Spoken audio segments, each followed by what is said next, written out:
The very first thing is that I talk about a science of actually taking control of the interview. The very first thing is you need to identify that the interviewer that is actually taking your interview is is actually a human being, and you have the power to influence anyone's subconscious just by the way you communicate with them. So one of the technique that I like to use is mirroring, which is that you actually speak like the person is speaking.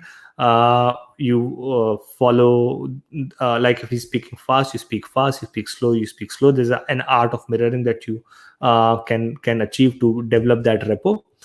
The second thing is that if an interviewer is grilling and if you are prepared for the interview, then you don't need to worry about it. You have to be confident in your skin, and it's very easy to say. But the thing is that if you have got knowledge about your subject, for example, right now I've like established like millions of like multi-million businesses and invested in startups.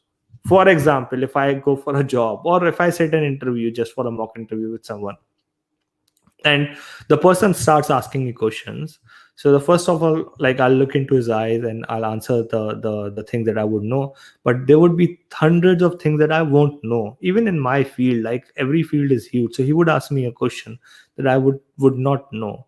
So I would actually in response to that, I would say, yep, I do not have much idea of this. What But rather than stopping over here, I would say, but I actually have idea about this, and this is how you could probably look into it. For example, I in my live session, people ask me about, okay, that we are doing chemical engineering. What are the best fields in chemical engineering? Now, I'm not an expert in chemical engineering. I can't tell you the best field in chemical engineering, and I tell them.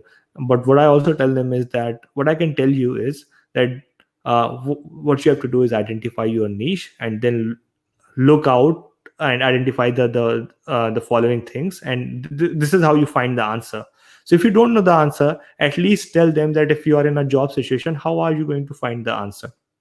So for example, if you are giving a technical, they ask you a technical question that you don't know the answer of, just tell them that you don't know the answer of it. But if it was a practical situation, then I would actually reach out, look into this particular resource, do a whatever Google search and identify an answer for this, or I would approach it this way or that way. And that will give a reassurance that even if this person doesn't know the answer, he has the ability to find the answer. And for my team members, like my employees, I always say, I expect you to have all the answers, but I expect you to find the answers for me.